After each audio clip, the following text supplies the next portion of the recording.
Welcome to the Sheffield Sunday As-Bill Season meeting. This is a main share meeting, and today it is with great pleasure and much gratitude that we welcome Tom BLT from Baltimore, who's come to share for about 40 minutes, after which we'll open up for general sharing or if you'd like to ask a question. Thank you, Tom. It's wonderful to have you here, and the floor is yours. Thank you, Natasha. I am Bricklayer Tom. I am an alcoholic. And I am very grateful to be here this morning. It is 8 a.m. on the East Coast of the United States in Baltimore.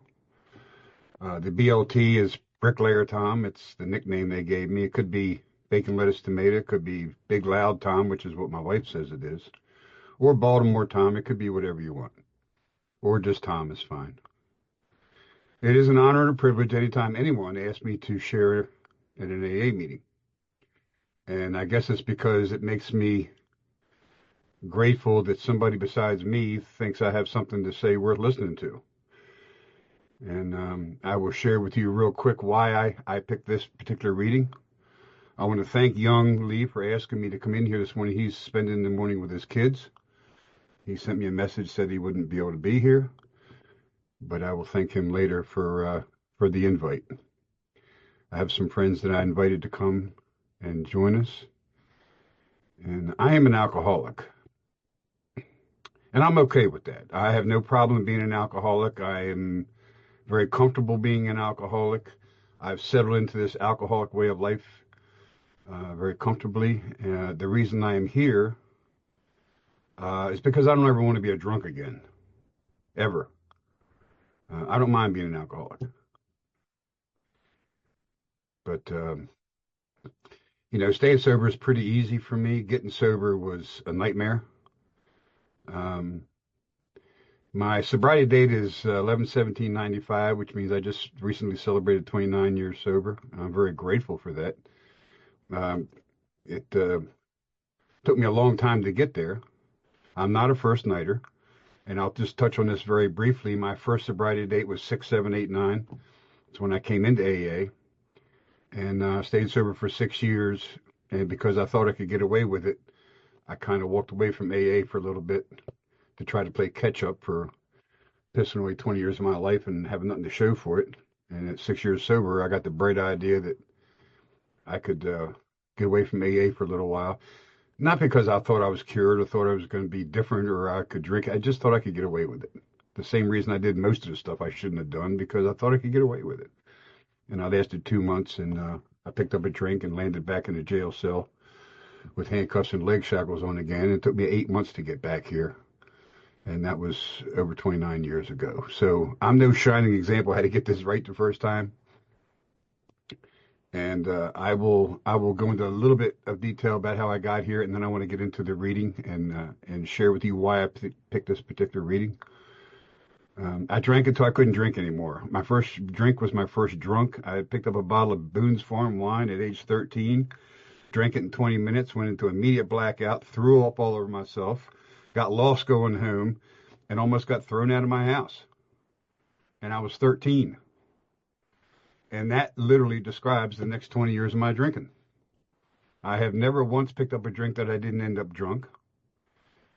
There have been times when I was able to say no to the first drink. I have never in my life said no to the second drink. I can't. I didn't know that for a long time. I did not know anything about alcoholism. I didn't know that once I pick up a drink, I am condemned to get drunk whether I want to or not. That I am now drinking to satisfy a craving beyond my control, and I cannot stop unless I'm forced to. I didn't know that for a long time. I just thought I got drunk because that's what I wanted to do. I drank in the beginning because I wanted to, and I drank in the end because I had to. And the 20 years in between, it was a blur. I didn't lose days and weeks. I lost years. 1985 and 1986 are still a complete mystery to me. I know I was married 10 years before my first son was born in 1986, and I still missed it because I was drunk. That's going to haunt me the rest of my life. You can't fix that. You can't undo that. That same son who I missed being born because I was drunk now gives me Father's Day cards that make me cry, telling me he's proud to call me his dad. He's 38 now, married and got a couple kids. And he tells me all the time he's proud to call me his dad. I got a wife after 48 years who I put through 12 years of pure hell that she didn't deserve, who after 48 years still tells me that she loves me and that I'm her best friend. And I don't take any credit for any of this. I'm just telling you what my life is like today. When I came in here, I was living to die. And today, I'm just dying to live. I'm 69 years old. I was 33 when I got here. I didn't think I was going to make it past 35. I've been in more jails than I'm one of those kind of drunks who used to get locked up a lot. I've been in more jails than I can count. Hospitals, prison, strapped down, uh, courtrooms, health problems, couldn't hold a job, wasn't unpredictable, irresponsible, and mean. I've been I've been a bricklayer all my life, and I was a bouncer for 7 years. I used to get paid good money and free booze to throw people through windows. It makes me sick to my stomach when I say it, but that's who I was. I was a fighter by nature, um, and by the time I hit the rooms of Alcoholics Anonymous in 1989, I had no fight left in me. I was done. I didn't come in here and do my first step. My first step got me here. The reason I picked this particular reading is because I'm a Mason. And this has always been something that has always, I can relate to this. I know because of the kind of trade I'm in that when you ride down the highway and you look at all these 15, 20-story office buildings and high rises, the strongest part of that building, the part of that building that is carrying the entire load of that building is the part you can't see. It's 2 stories underground. So how do you know it's there? Well, it has to be there or the building wouldn't be standing. I see that as the same as God in my life. Can't see him, but I know he's there because if he wasn't, I wouldn't be alive. And there's no doubt in my mind about that.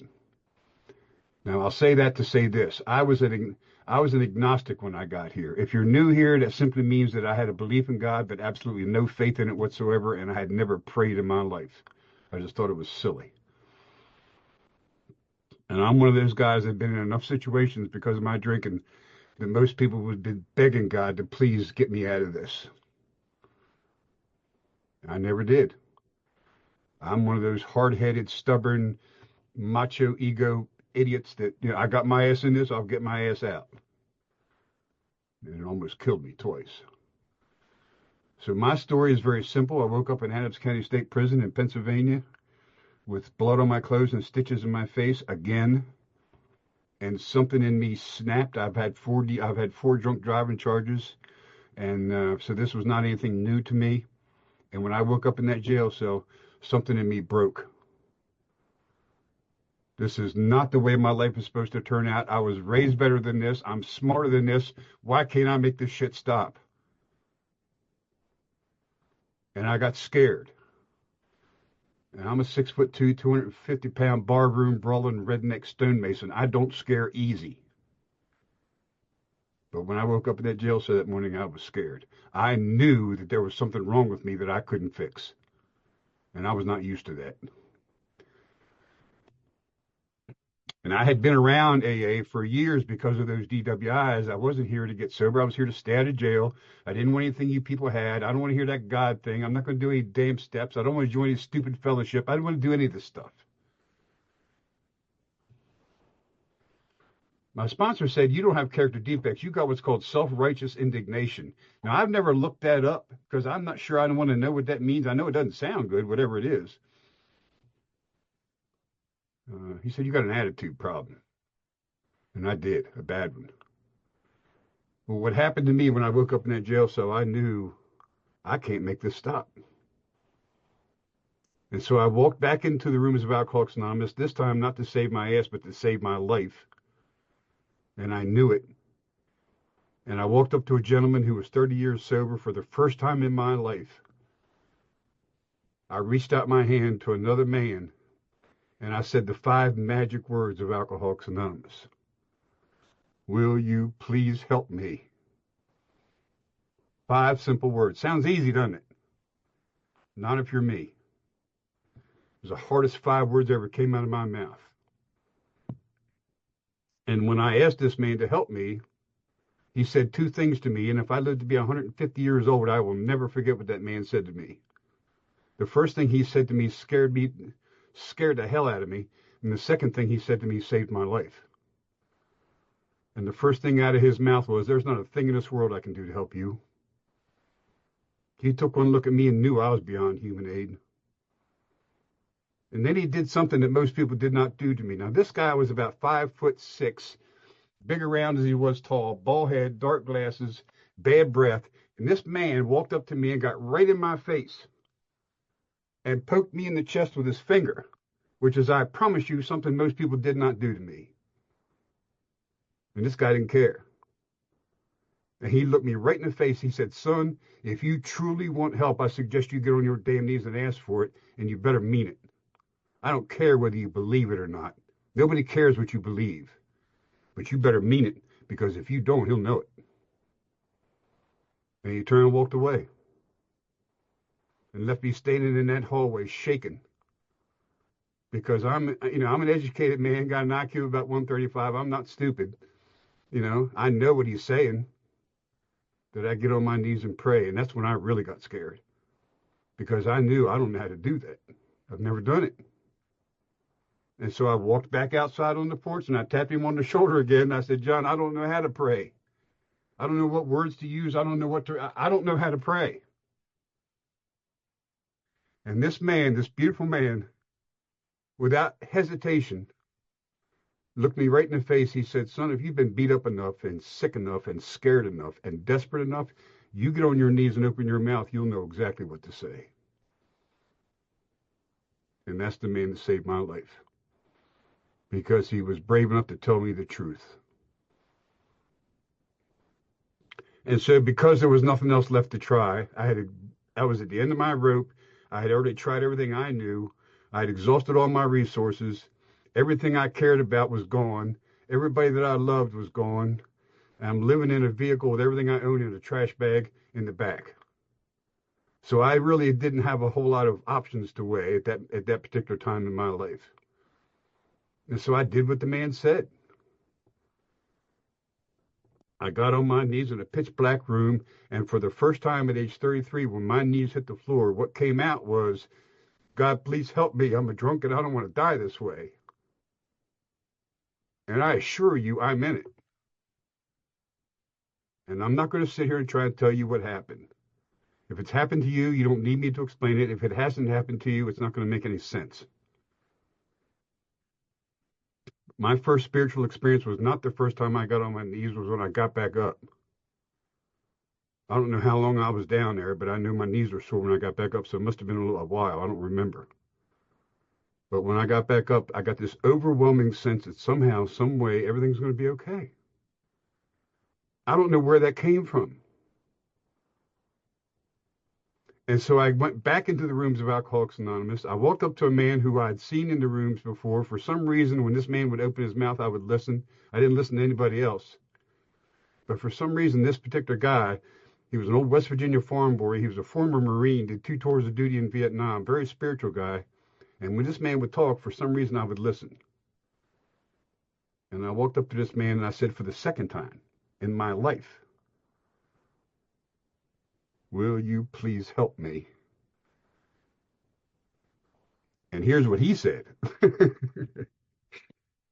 He said, "You got a foul mouth, you got a chip on your shoulder, you got a bad attitude, you think you know everything, and you probably ain't going to make it in here."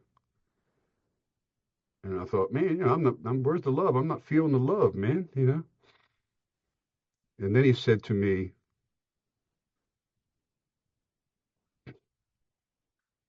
he said, "Tom, you got no idea what you got a hold of here." He said, "How old are you?" I said, 33. He said, "How would you like to start your life over again at 33 years old?" I'm like, "What?" He said, "Yeah." And he handed me this book, my 3rd edition big book that I still have. He said, "Read this book like your life depends on it, because if you're an alcoholic, it does. Without the information in this book, you ain't going to make it." And then he said, "Do you believe in God?" And for some reason, yes came out of my mouth. I'm not really sure what I believed when I came in here. My brains were scrambled eggs when I came in here. And for some reason, when he asked me that question, do you believe in God? I said, yes.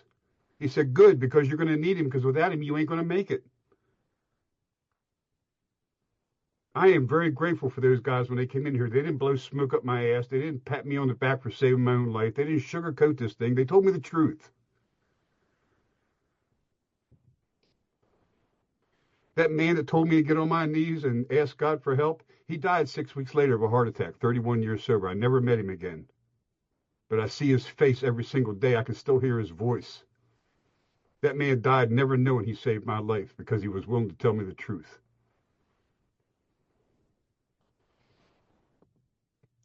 So I went through the big book with a sponsor. Page at a time, step at a time, a meeting at a time, a 12-step call at a time. And he taught me how to pray. He taught me how to help others. He taught me how to take inventory. He taught me how to do restitution and make amends. The man taught me this program. He didn't preach it to me. He showed me. He took me into his home. He showed me how it was working in his life. AA is a program of attraction, and this man made being sober very attractive to me. He made what he had look a whole lot better than what I had. And I knew that there was hope. I got hope that if he can do it, maybe I can do it. He said, don't try to make any sense out of any of this because you'll never make sense out of it. I can tell you exactly how Alcoholics Anonymous works. I'm a walking big book. I've read it 900 times. If you give me a sentence out of that book, I'll tell you what page it's on. If you don't believe me, try me. And I still read it every single day. That is the most amazing book I have ever read in my life. So if you're new here, grab a big book and read it like your life depends on it. Because if you're a drunk like I am, it probably does. And this man showed me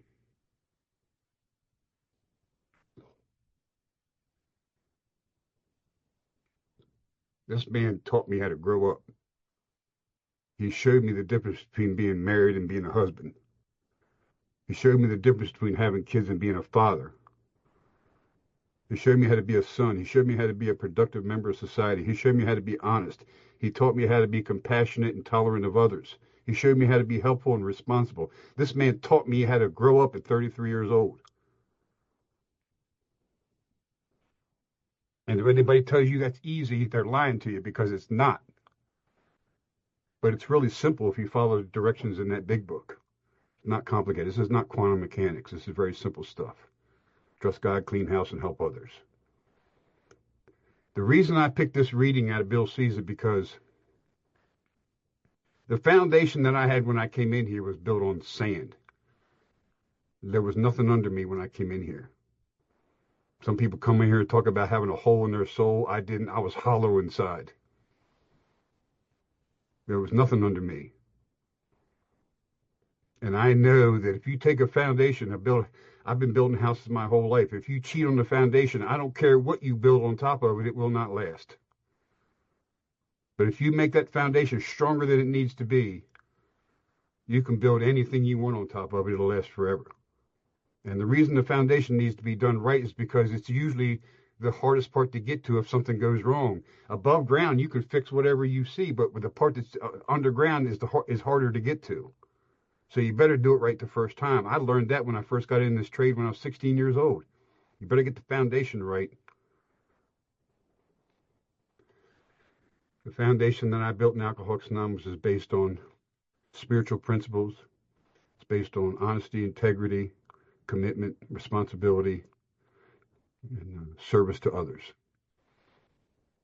To fit myself to be of maximum service to God and the people about me. I'm not here to get sober. I'm not here to stay sober. I'm here to help other people stay sober. That's my foundation. How can I best serve thee? And I will not mine be done. That's the foundation I built my life on when I came in here, and I can tell you it's solid. Because I've been through things in 29 years sober that most people would probably never be able to stay sober through. I've had people, I come from a family of 7, there's 2 of us left.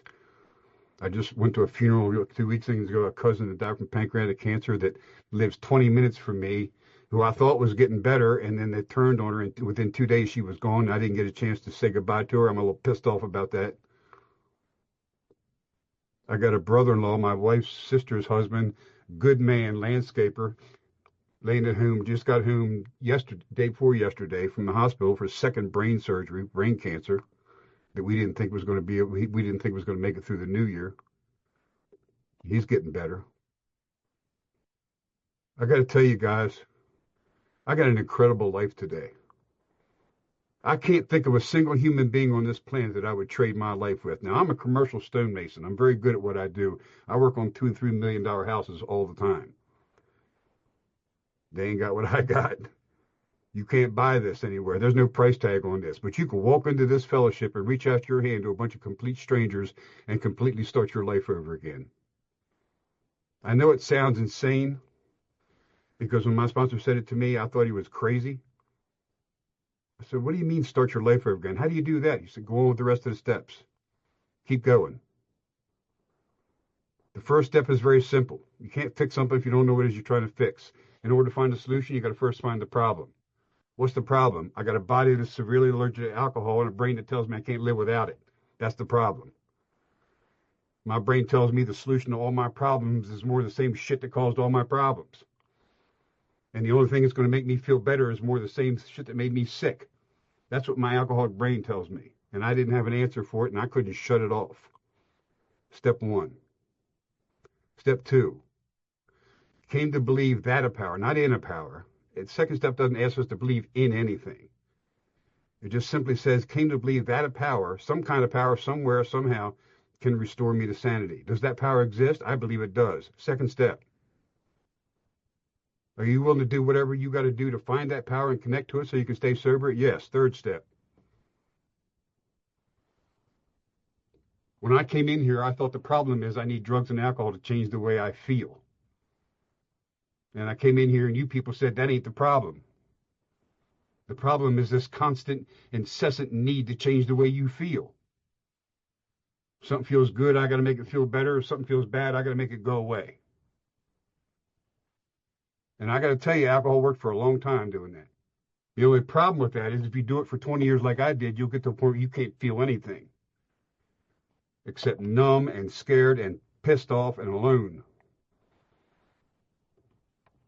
A gun with no bullets is just a hunk of metal. It can't kill you. I had to find out the ammunition this disease needs to kill me, and it came out on that fourth step.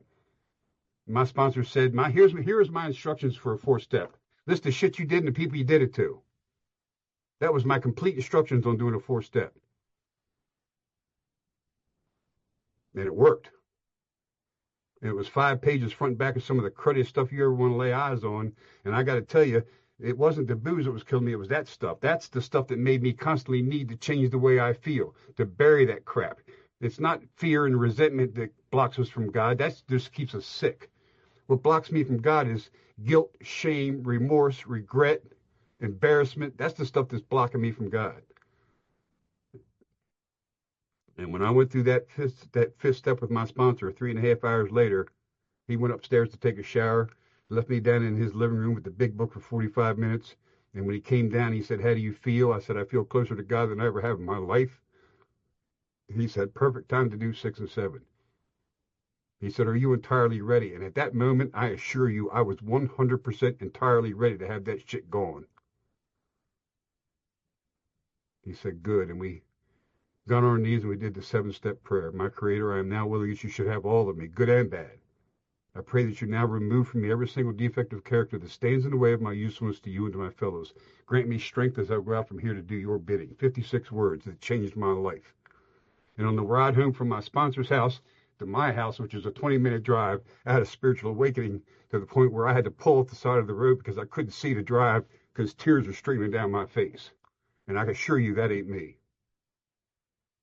And something happened to me.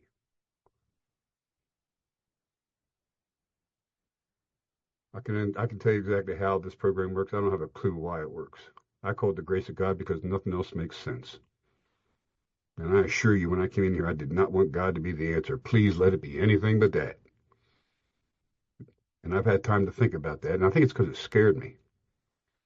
It wasn't contempt brought investigation. It wasn't arrogance. It was fear. I wasn't afraid that this program wouldn't work for me. I was afraid it would. And then I couldn't drink, which is the only thing that really scares an alcoholic. I've been in jails, hospitals, car wrecks, courtrooms. That stuff doesn't scare me. It's an inconvenient pain in the ass and it interferes with my drinking. I came in here, my life was not unmanageable. It was unbearable. And my biggest fear is, what in the hell am I going to do if I can't drink? I'll come unglued. Only an alcoholic understands that. That doesn't. You tell that to a normal person, they'll find a little room to put you in. That doesn't make sense to anybody else, but it makes perfect sense to an alcoholic. We are the only people in the world that are willing to die to protect the very thing that's going to kill us. It's called alcoholism. So here's what happened. I'm sober 6 years in Alcoholics Anonymous. My entire life changed. Things were getting good. I got money in the bank. I got a new home, got vehicles. I got all the stuff that, all that stuff that I thought, and then I thought, okay, well, I can go out and, take a little break. And I just literally walked away from AA. I was going to a meeting every day, calling my sponsor, working with other alcoholics, and thanking God for my sobriety every single day. And I stopped doing all of it. And I lasted 2 months. Somebody stuck a beer in my face. It was like I never even heard of AA. And that first drink, I remember it like it was yesterday. That first drink, I remember when I took my first thought was, dear God, what have you just done? And the very next thought right behind it was, F it. It'll be different this time. One won't hurt. Who's going to know? And within 4 hours, I'm back in a jail cell with handcuffs and leg shackles on again. After being sober 6 years. Wondering how in God's name could this have possibly happened to me again. And the only reason I'm sharing that with you is because that did not have to happen. But I'll tell you why it happened. It's not because of what I was doing. It's because of what I stopped doing. I didn't get drunk after 6 years because I stopped asking God to keep me sober. I got drunk after 6 years because I stopped thanking God for keeping me sober. There's a huge difference between them two. Prayer is asking God for help. Meditation is thanking God for help. I keep it just that simple because it works for me. I can complicate a glass of water if you give me a couple of minutes. I know it. That's how my brain works. I keep this stuff really simple, man. So what I've discovered in Alcoholics Anonymous is that you can come in here from wherever you come from. This is the greatest lost and found department on planet Earth, man. You can come in here from wherever you come from, whatever you look like, whatever you smell like, whatever you think, whatever you believe, your political views, your sexual preference, your religious leanings. Nobody in here cares.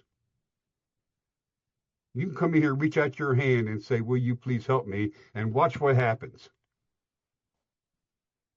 You will be astounded how a bunch of complete strangers could rally around somebody they don't even know and do anything they can to help them save their life without expecting anything in return.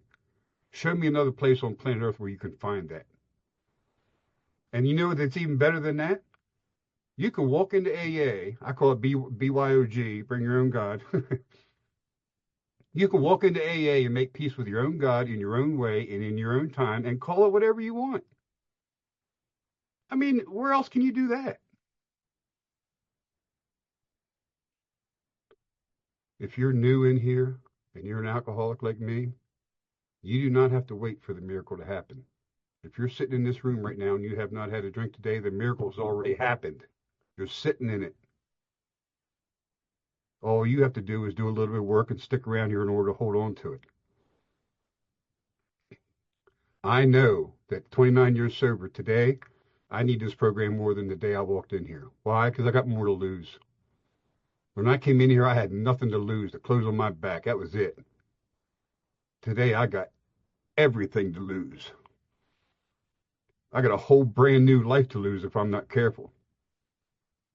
So I don't come to AA. I don't go to a meeting every day because I know I can't drink. I come here because I know I can drink if I'm not real careful. I found that out after 6 years sober. Blindsided me, man. Never saw it coming. I don't tease this disease in any way, shape, or form. I know that I'm sober by the grace of God because he's the only one I ask. And the reason I don't drink is not because I'm afraid of getting drunk. I've never been afraid of getting drunk in my life. I've never met a real drunk who is. They're more afraid of not drinking than they are drinking. I came in here with the same two fears almost everybody has. I'm afraid of dying drunk, but I'm scared to death to live sober because I know I don't know how to do it. I'm happy to report I don't have either one of those fears anymore. The reason I don't drink is because I have no desire to drink. It's been removed from me. And that is an absolute freaking miracle. I didn't do that. But I got to tell you this, and I'll end with this and let you guys have the rest of this meeting. The topic is surrender. It's a word that's not even in our big book anywhere, but that's where this whole thing starts. The reason I don't drink